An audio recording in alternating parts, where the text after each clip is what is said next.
Good morning students. Good morning ma'am.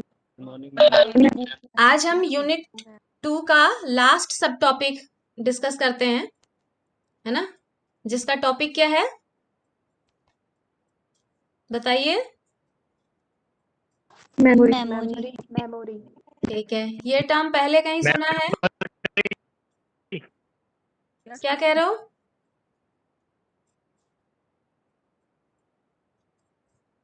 बताओ बेटा, क्या बोल रहे हो मनीष? कोई नहीं, जिनको आवाज नहीं आ रही है, आज चूंकि यहाँ बारिश है तो हो सकता है नेट की दिक्कत हो रही हो आप लोगों को। ये रिकॉर्डिंग आप देख लीजिएगा, नहीं तो अगली क्लास में कंटेंट रिपीट कर लेंगे। ठीक है, स्टार्ट करते हैं मेमोरी से। मेमोरी, ये टर्म आपने पहले सुना है? Yes ma'am. चलिए, तो इन जनरल समझते हैं कि आप मेमोरी को किस तरीके से समझ पाते हैं। ठीक है, एनी आइडिया ऐश्वर्या?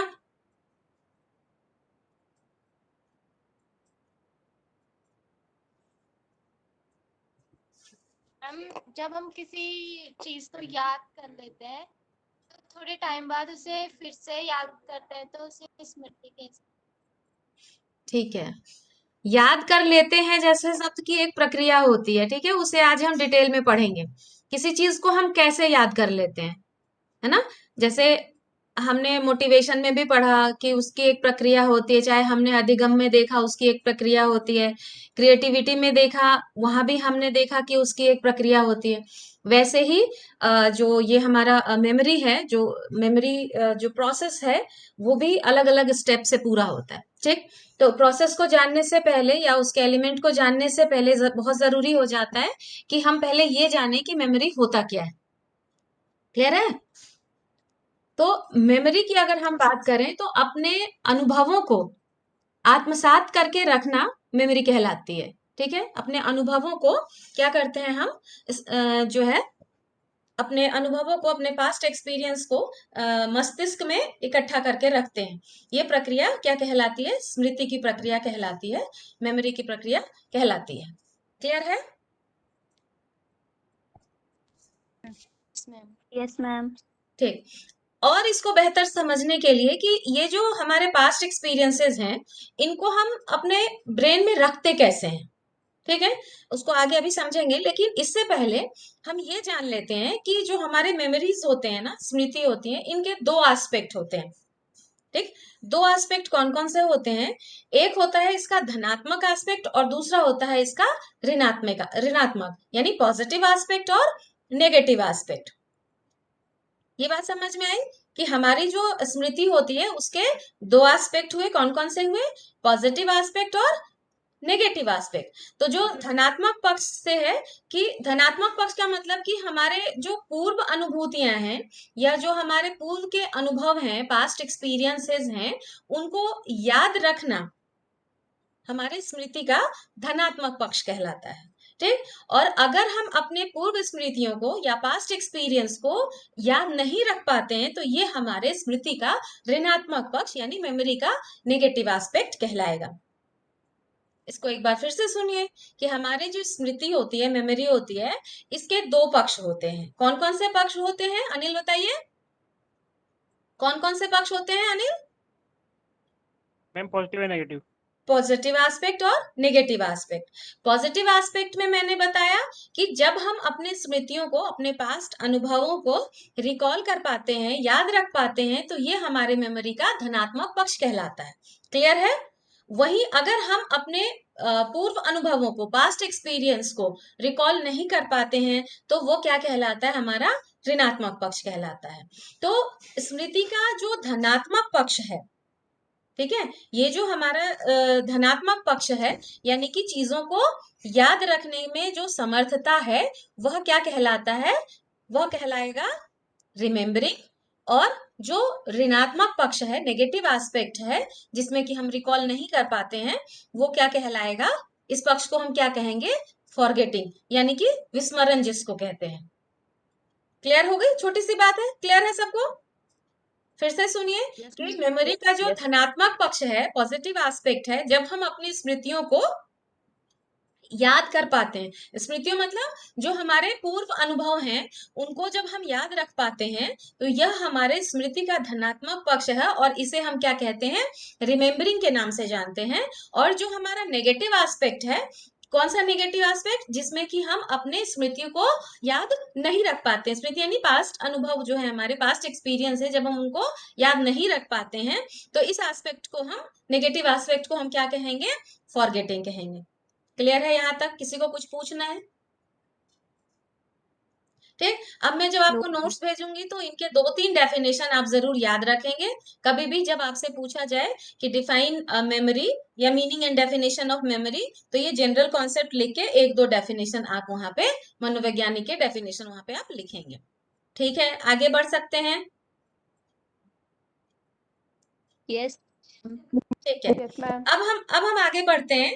तो मेमोरी के 3 स्टेज या हम 3 तत्व कह सकते हैं, होते हैं। कितने तत्व होते हैं? 3 तत्व होते हैं मेमोरी के। कौन कौन से होते हैं?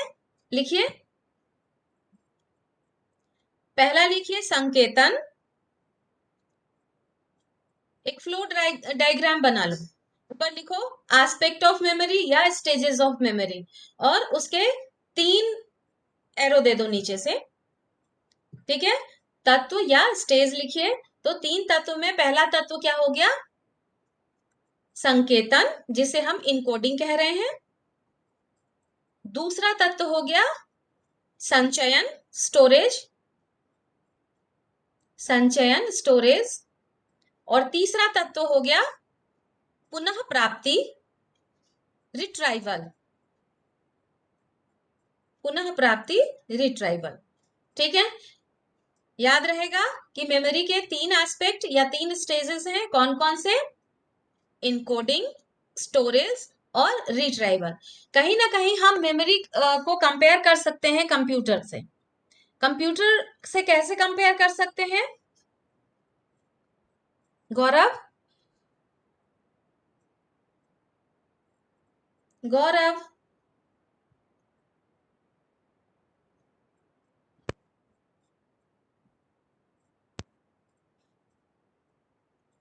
गौरव, आर्या, कैसे कंपेयर कर सकते हैं?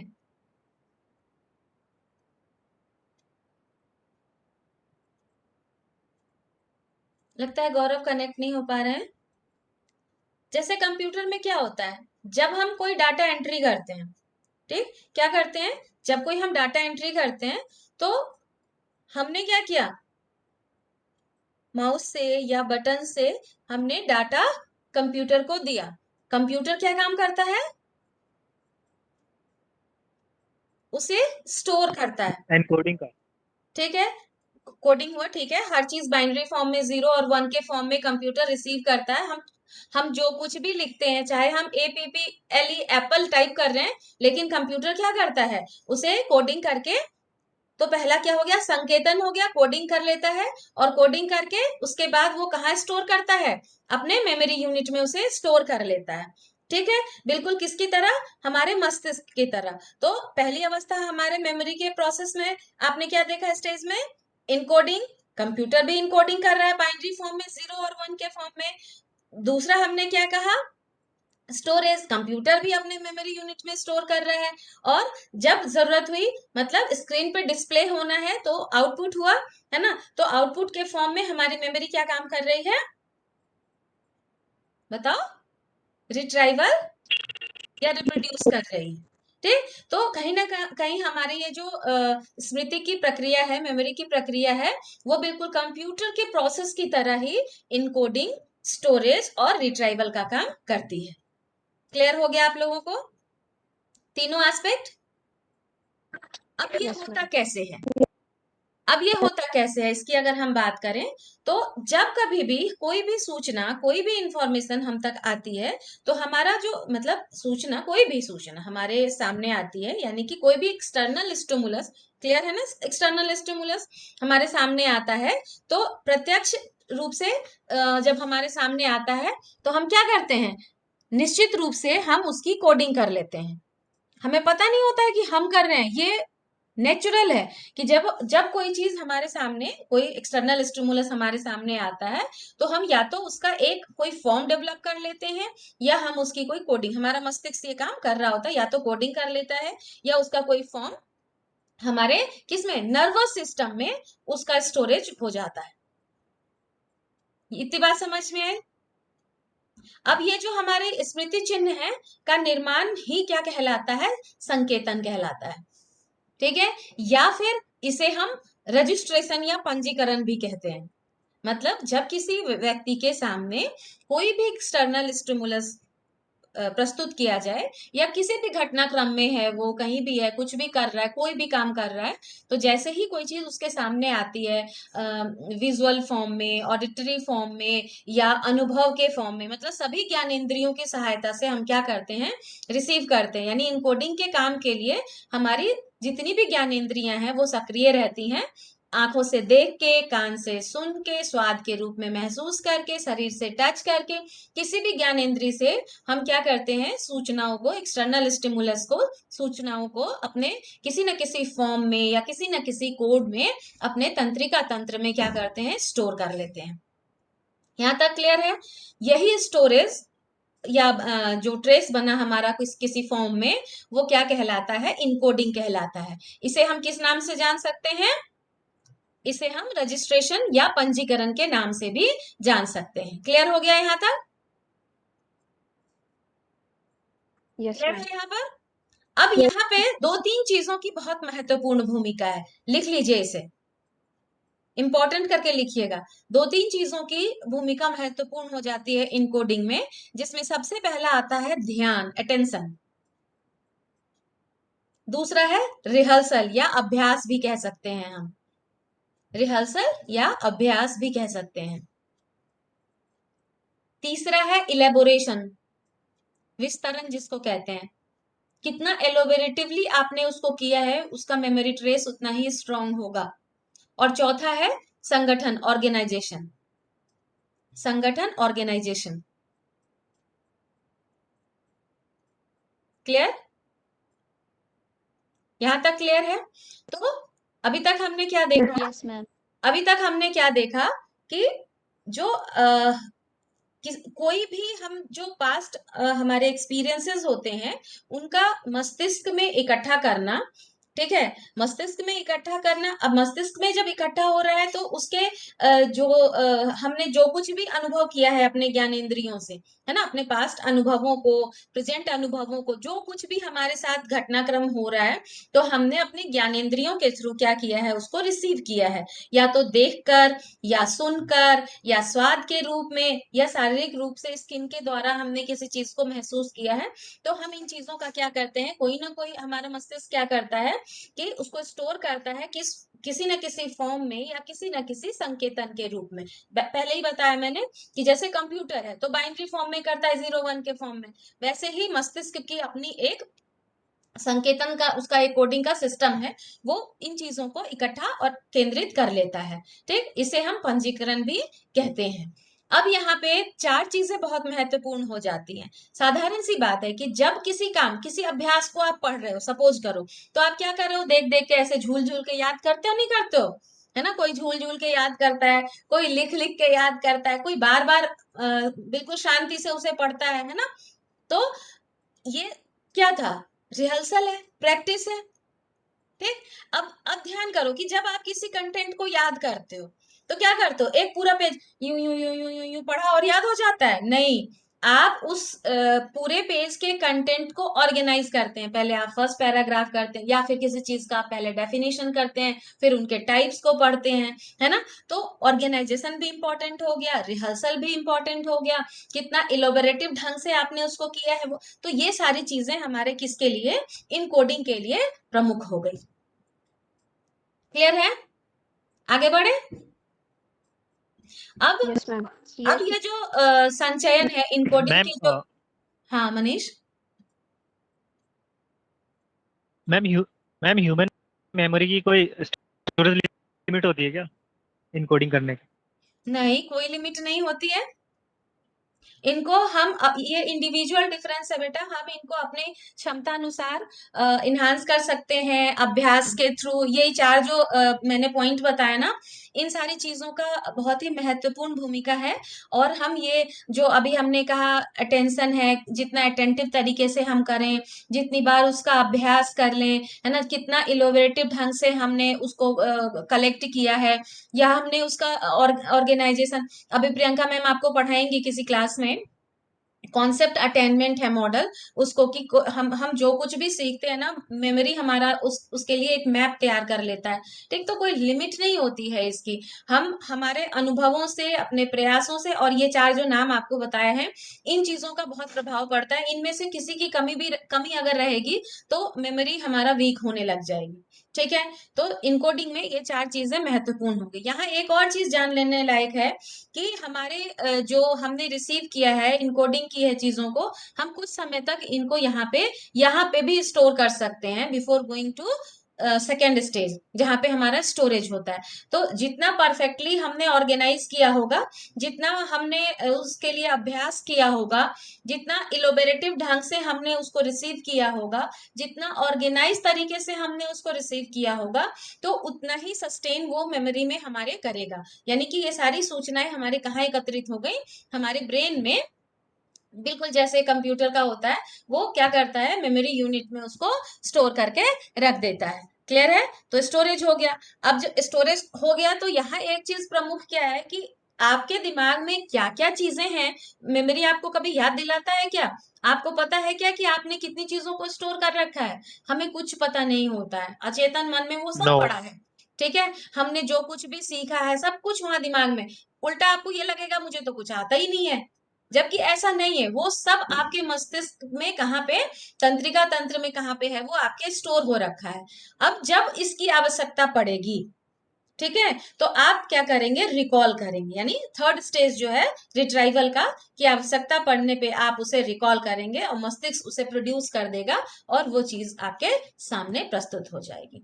इसे एक एग्जाम्पल के थ्रू समझते हैं कि जैसे अगर आप किसी बच्चों को राज्य एवं उनकी राजधानियां, ठीक है, बचपन में किया आपने भी ज्योग्राफी क्लासेस में, राज्य एवं उनकी राजधानियां, है ना, उनके नाम जो है आप उन्हें यस याद मैम। करने दीजिए। ठीक है, तो याद करने के लिए वो क्या, किन किन प्रक्रियाओं को करेगा, बार बार दोहराएगा, है ना, बार बार उसको रिवाइज करेगा, उन चीजों को वो ऑर्गेनाइज करेगा, कोडिंग करेगा। आप भी कई चीजों को याद करने के लिए कोडिंग कर लेते हैं, नहीं कर लेते हैं? तो ये सारी प्रक्रियाएं जितना सही तरीके से आप करेंगे, जितना ऑर्गेनाइज तरीके से करेंगे, तो वो क्या होगा, स्टोर हो जाएगा। तो जब आप उस बच्चे को याद करने दे रहे हैं कि राज्य एवं उनकी राजधानियां, तो वो क्या करेगा, बार बार उसको दोहराते हुए याद करेगा। कोई लिख लिख के करता है, कोई बोल बोल के करता है, ये सबके अपने तरीके होते हैं। करने के बाद क्या हो गया कि उसके मेमोरी में वो स्टोर हो गया। फिर जैसे एज ए टीचर आपने उससे पूछा तो फटाफट उसने क्या किया, रिप्रोड्यूस कर दिया। तो ये पूरी प्रक्रिया किसकी हो गई, मेमोरी की हो गई, जहां पहले इनकोडिंग हुआ, फिर स्टोरेज हुआ, एंड देन रिट्राइवल हो गया। क्लियर है यहाँ तक? Yes ma'am. Yes. ठीक है, आगे बढ़े। अब अब मेमोरी के जो ये तीन कंपोनेंट थे या स्टेज थे, इसका बहुत गहरा संबंध हमारे फॉरगेटिंग से भी होता है। कैसे? Any idea? Priya Upadhyay Yes, ma'am. बताओ, क्या कैसे संबंध हो सकता है? गैस करो बेटा, अभी तो मैं बताने ही बैठी हूँ, लेकिन कोई आइडिया बताओ कि कैसे ये तीनों जो तत्व हैं, कौन से तीनों, इनकोडिंग, स्टोरेज और रिट्राइवल, ये कैसे हमारे फॉरगेटिंग से इनका कैसे संबंध है? कुछ गेस कर पा रहे हो? मैम इनकोडिंग मैम अगर इनकोडिंग अच्छे से नहीं होगी तो स्टोरेज नहीं होगा, स्टोरेज नहीं होगा तो रिट्रीवल हो जाएगा, बिल्कुल रिट्रीवल नहीं हो सही, पाएगा अच्छे से। बिल्कुल सही, बिल्कुल सही। Very good Manish. देखो, ये तीनों तत्व जो मेमोरी के जो तीनों एस्पेक्ट या प्रक्रिया जो भी कह लीजिए आप, स्टेजेस जो भी कह लीजिए, इनमें से तीनों का होना बहुत जरूरी है। किसके लिए? हमारी स्मृति को कंसिस्टेंट बनाए रखने के लिए। अगर इन तीनों तत्वों में कोई एक तत्व उपस्थित ना हो तो क्या होगा, हमारा फॉरगेटिंग का एस्पेक्ट, यानी कि हमारे स्मृति का जो ऋणात्मक पक्ष था वो हम पे हावी हो जाएगा और हम चीजों को याद नहीं रख पाएंगे। अंकिता मनराल, बताओ समझ में आया? गंगा जोशी, मैम। गंगा जोशी समझ में आया बेटा? जी मैम, आ गया। हाँ, कौन कौन से एस्पेक्ट बताए मेमोरी के? 2 एस्पेक्ट कौन कौन से बताए ma'am Ganga? Ma'am positive and negative. ठीक है, पॉजिटिव किसे कहेंगे? मैम जिसमें हमें याद हो जाता है। चीजों को हम याद करते हैं, रिटेन करके याद। रखते हैं। ठीक है, धनात्मक पक्ष है और इसे हम रिमेम्बरिंग कहेंगे। और फॉरगेटिंग, विस्मरण किसे कहेंगे? जिस नेगेटिव को। हाँ, जिसमें कि हम चीजों को याद नहीं रख पाते हैं। ठीक, नहीं। चलिए बहुत बढ़िया। अब अंकिता मनराल बताएंगी मुझे कि तीनों स्टेज के नाम बताइए अंकिता मनराल।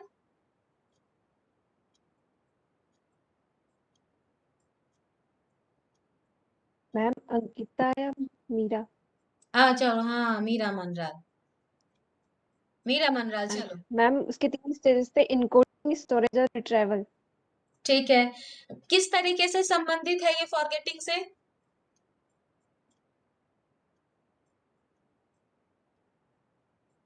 फॉरगेटिंग से, विस्मरण से, ये तीनों तत्व कैसे संबंधित है? मैम अगर इन तीनों में से कोई भी एक तत्व अगर एब्सेंट रहता है तो फॉरगेटिंग की स्टेज आ जाती है। बिल्कुल सही, वेरी गुड। चलिए बहुत बढ़िया। तो ऐसा लग रहा है आप लोगों को सब कुछ याद हो गया है। आगे बढ़ सकते हैं बिल्कुल अब आगे, है ना? तो आगे पढ़ते हैं कि मेमोरी के प्रकार कितने होते हैं, कितने प्रकार की होती हैं हमारी स्मृतियां। ठीक, ये टर्म सुना तो बहुत बार है, लेकिन इसका इतना डिटेल आप पहली बार पढ़ रहे होंगे कि हम जो कुछ भी याद रखते हैं उनके भी प्रकार होते हैं। आपने नोटिस किया होगा कि कई चीजें होती हैं लाइफ में, कई ऐसी चीजें हैं जिनको कि हम लाइफ टाइम याद रख पाते हैं। कई चीजें होती हैं कि हम बस अभी याद रखते हैं और अभी भूल जाते हैं। होता है ना? सबके साथ होता है। ठीक, ये सब अलग अलग हमारे स्मृतियों के प्रकार हैं। एक फ्लो चार्ट बनाइए स्मृति के प्रकार के। ठीक है, पहला लिखिए संवेदी स्मृति, सेंसरी मेमोरी।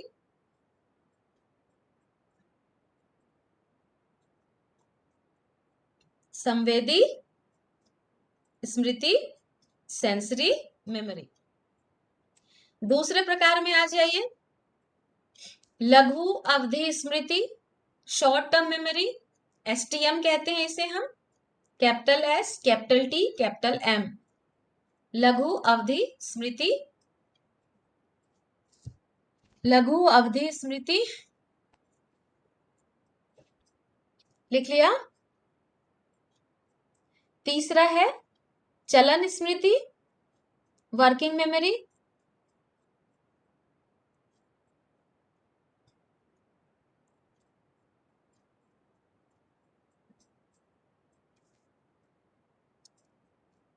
ये जो चलन स्मृति है उसके टाइप्स लिखिए।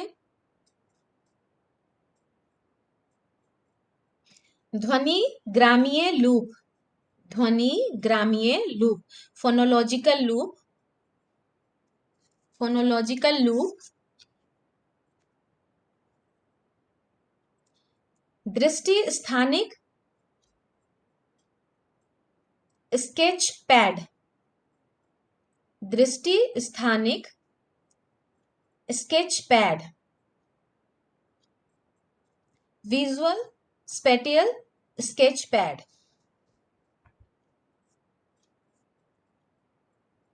लिख लिया?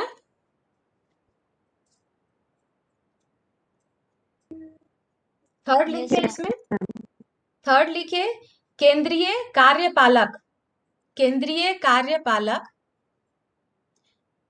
Central executive.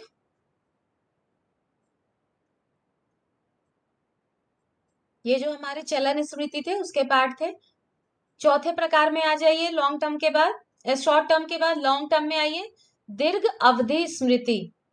चौथे प्रकार में दीर्घ अवधि स्मृति, long term memory, capital L, capital T, capital M.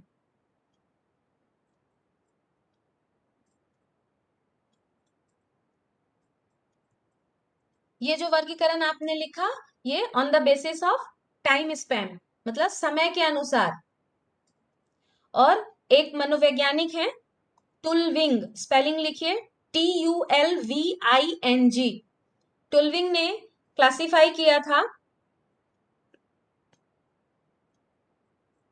हमारे ये दीर्घ अवधि स्मृति को, दो प्रकार के बताए इन्होंने।